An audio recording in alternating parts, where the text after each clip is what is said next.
En 1922, el periódico Los Angeles Times convocó a un concurso público en cooperación con la famosa Player Lasky Corporation. Se llevaría $1000 quien propusiera la idea más convincente para utilizar como tema en una película. Entre la inmensa cantidad de propuestas destacaban algunos temas bíblicos.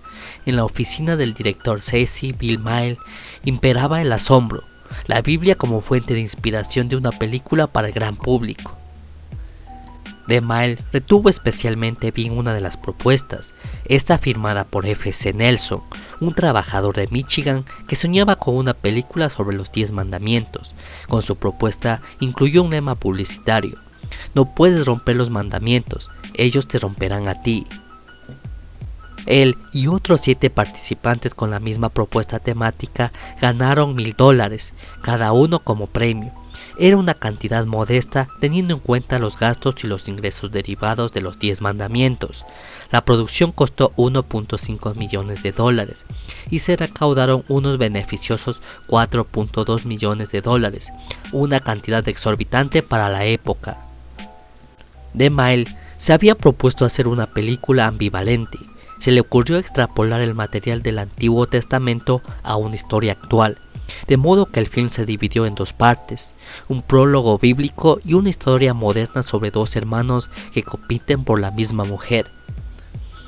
La parte histórica se basa en el segundo libro de Moisés, que describe la huida de los israelitas de Egipto, la separación de las aguas del Mar Rojo, la revelación de los mandamientos en el monte Sinaí y el episodio del becerro de oro.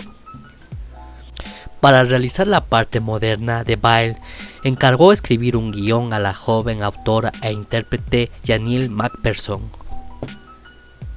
DeMille tenía una idea clara del aspecto que debía presentar las escenas del Antiguo Testamento. Se inspiró en una Biblia del rey Jaime con ilustraciones de Gustave Doré.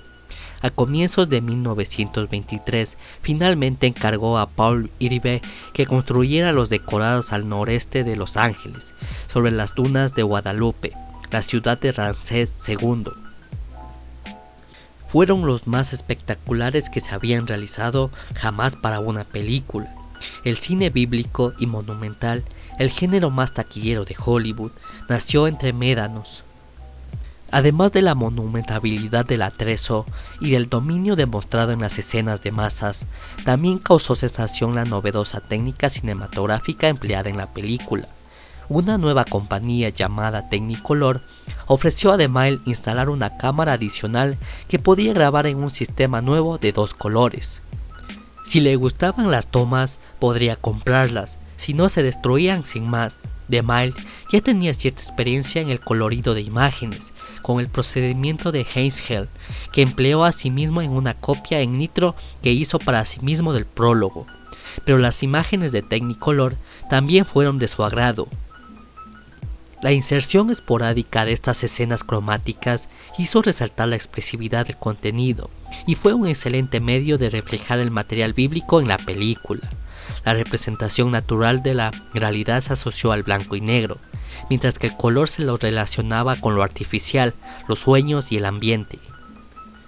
Se han hecho correr ríos de tinta sobre el truco de la gelatina en la escena de la separación de las aguas del Mar Rojo. Existen otras 2 secuencias de la parte moderna que no resultan menos impactantes, incluso en nuestros días. Una es el viaje vertiginoso de una de las protagonistas en un ascensor abierto que se eleva hacia arriba del tejado de una iglesia.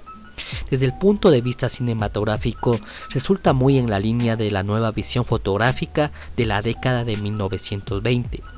Y la otra es una escena criminal bastante comentada en la que la víctima, la amante, cae a causa de un disparo contra una gruesa cortina de terciopelo que se desprende de la barra poco a poco. La crítica celebró sobre todo el prólogo bíblico, la parte con la historia moralista de los 2 hijos distintos de una madre beata, el astuto e intrigante Dan y el formal y creyente John Malkovich. Quedó algo a la sombra del monumental prólogo. Al final conquista el corazón de la chica John, el honrado, mientras que Dan, el pecador, se estrella contra la costa rocosa. El público se sintió fascinado por la alternancia entre el bien y el mal, entre la simpatía espontánea y el rechazo precipitado. El hecho de que la madre de Mactavish muera precisamente ante el muro de una iglesia que se desmorona, desde el punto de vista formal, parecida a la tabla de Moisés con los 10 mandamientos, que aparece en el prólogo, no molestó demasiado al público, pero este no sabía tampoco de la carta de F.C. Nelson ni de su lema. Los habitantes de la pequeña localidad costera de Guadalupe, cerca de Santa María, quedaron perplejos cuando la primavera de 1923 un convoy de trabajadores emprendió la construcción, en medio de las dunas blancas que yacen junto al Pacífico, de una gigantesca obra de hierro, hormigón y madera. Cuando, transcurridos 2 meses, la construcción se dio por terminada, volvieron a afrontarse los ojos con asombro. Tenían ante sí el inmenso portal de una ciudad amurallada del antiguo Egipto, de más de 228 metros de longitud y una altura que superaba los 33 metros, flanqueada por 4 imponentes estatuas faraónicas, sobre las cuales colgaban 2 bajorrelieves sobredimensionados. Una avenida con 21 esfinges de mármol de colores conducía directamente a la colosal puerta. A cierta distancia, una pirámide se alzaba hacia el cielo. Ceci Bey Dimail había reconstruido la ciudad del personaje bíblico Ramsés II a escasos 150 kilómetros de Los Ángeles. Para conferir una dimensión gráfica igualmente imponente de la huida de los israelitas guiados por Moisés y la irrupción del ejército del faraón, fueron contratados 2.500 figurantes que, junto con 3.000 animales, se acomodaron en un poblado de tiendas de campaña. El lugar tenía el aspecto de campamento militar y contaba con todo tipo de infraestructura: agua, teléfono, electricidad, espectáculos de jazz y actuaciones de música periódicas, una escuela, incluso un destacamento policial propio que controlaba la prohibición de ingerir alcohol. DeMille había planeado hasta el detalle de proveer de comida kosher a los 250 judíos ortodoxos que desfilarían a la cabeza de la procesión que seguía a Moisés. Estaba convencido de que interpretarían el Éxodo con gran entusiasmo. Cuando, durante las tomas, comenzaron a entonar canciones populares, se emocionó. La compra de 2 sementales de pura raza para el carro de guerra del faraón casi le costó la película, pues expoliaba de buena manera la cuenta de los capitalistas, pero llegó el día en que todas las escenas estuvieron en sus correspondientes latas y el presupuesto acordado de $1 millón se había superado en un mínimo.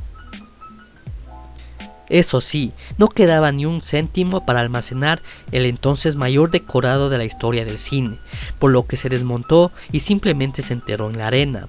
En su autobiografía, DeMille bromea sobre el hecho de que en un futuro muy lejano los restos arqueológicos de las dunas de Guadalupe resultarían en un descubrimiento interesante.